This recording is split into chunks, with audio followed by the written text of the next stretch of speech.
everyone, my name is Santari. I'm a second year health and medical science student, and I also work as a tutor as well. In today's video, I'm going to be showing you how to study and prep for exams, and as you can probably tell, it's not in sync because I mess up the audio. Okay, so for the first thing, I'm going to check the learning objectives and see what I know, what I'm confident with, or what I'm missing, and then I'll start working on what I'm doing the worst or I feel the least confident with.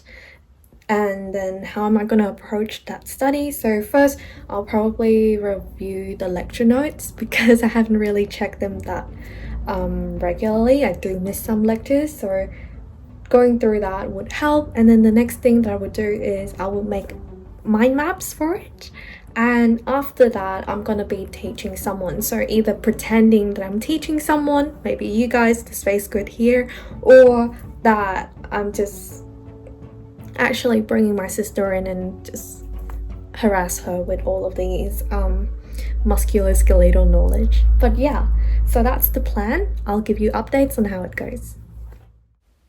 Okay, so for this section here, I'm just scrolling through the lecture slides and just writing down the main idea. So what are the main theories and concepts?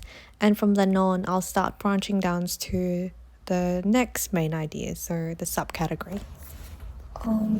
Okay, so I thought I'd pause for a bit just to let you know a tip. So instead of making notes and writing it down linearly, you can organize that info again into a mind map like I mentioned before, but also as a table as well. So that's what I'm doing at the moment.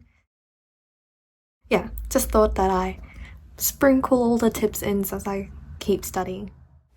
From this point onward, there's not much going on other than me making notes and linking concepts together and arranging that info into a table. I'm going to be taking a break quite soon after that, so yeah, make sure to take breaks. So over here, I just got back from a bit of a brain break. So I went and got myself gongcha with my mum, and yeah, so do take a bit of a break. Don't just sit there and burn yourself out. And something that I like doing after is doing a quick active recall session, and that's what I'm doing here. Sort of pretending that I'm explaining it all to you guys. So always do that before you start new content.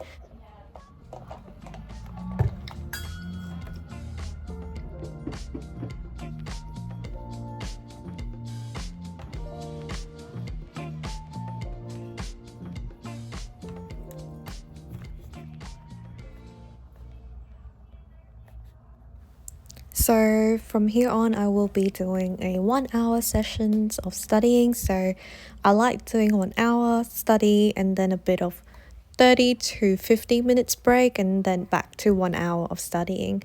And then each time I increase the length of my break as well so that I don't actually get burned out. Also, not sure if you noticed, but I do a lot of scrollings before writing things down, and that's actually so that I can connect main ideas together and not just writing everything that I see in the lecture slides. So that is very important because that really ensures that you engage with the content.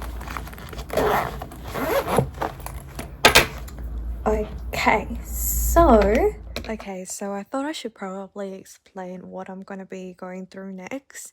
Essentially, I'm drawing a diagram, but while doing so, I am trying to explain that concept as if I'm like teaching it to an audience and like find key ways of remembering those things. We're going to be drawing the pelvic bone. So the pelvis consists of 3 main parts, and initially there's 3 bones in it. I'm going to draw the top part. Also, you can see over here in this earlier video, I was quite confused, like, what's going on? And that's normal because I did not know what I was talking about, but I sort of just learn and pick it up as I go, and that is something that I learned while tutoring as well. So there are concepts where it makes so much sense when I start teaching someone about it rather than when I'm just learning it. So yeah, teaching someone is a great skill and a great study technique. So here's the drawing that I was working on as I go through my explanation, and you can see a star at iliac crest because that one was like a what for me because I don't know what crest meant. So I searched it up and it makes sense, and it really helps with my remembering because crest means the top of something and iliac crest is at the top of the iliac. So again, always do Google search, do additional research to really help you understand, especially the definition stuff. So yeah. It's 2:30 p.m. so I'm just gonna go and take a break. I'll be editing this video anyway, so yeah.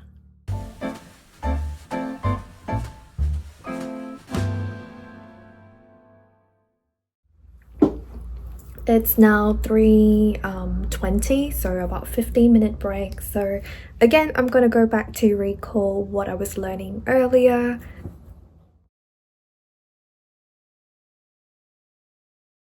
It's 3:30 at the moment. I might have spent 10 minutes on active recall, and I did pretty great considering how I had an hour break. Again, an hour break is not that big of a deal, so but that's okay. I'll keep doing active recall again probably before I go to bed today, and hopefully that is all good. Everything's all good and in my brain.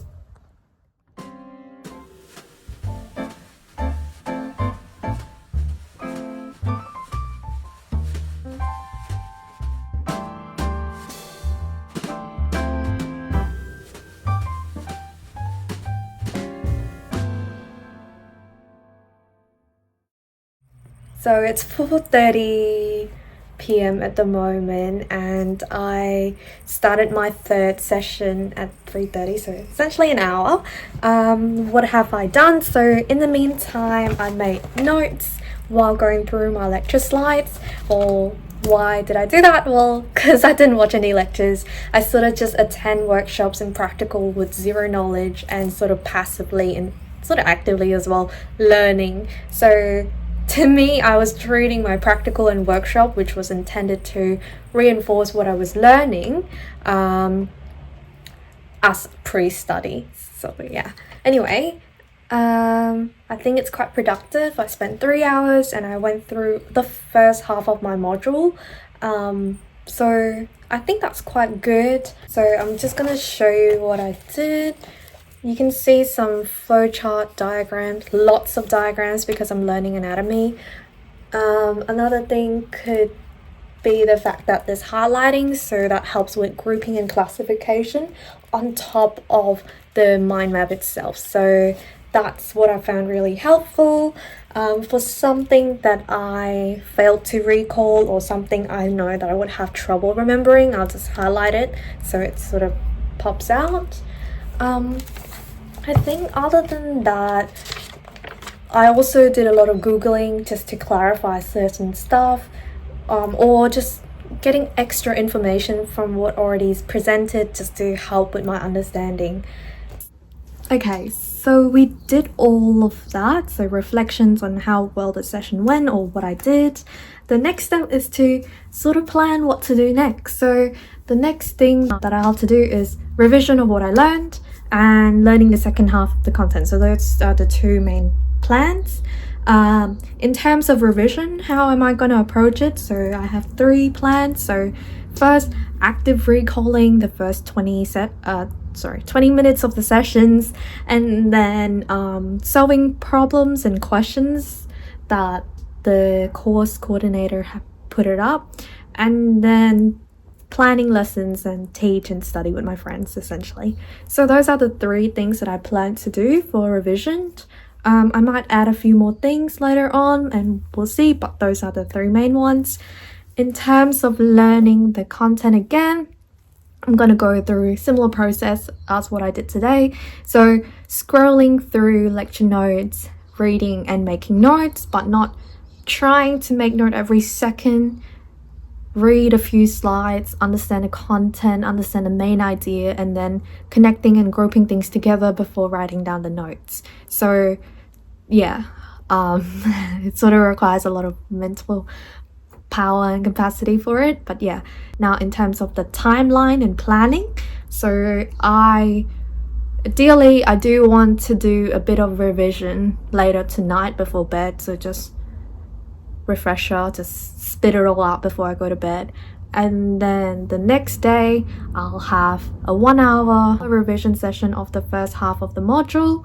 So yeah, 20-minute active recall, and the 40 minutes would be fixing and filling gaps in knowledge. By either reviewing content Essentially, you don't really need to know what my plans are, but just know that you do have to have a clear goal, clear timelines of when, how, and what time you want to achieve it so you can actually do and revise and actually study.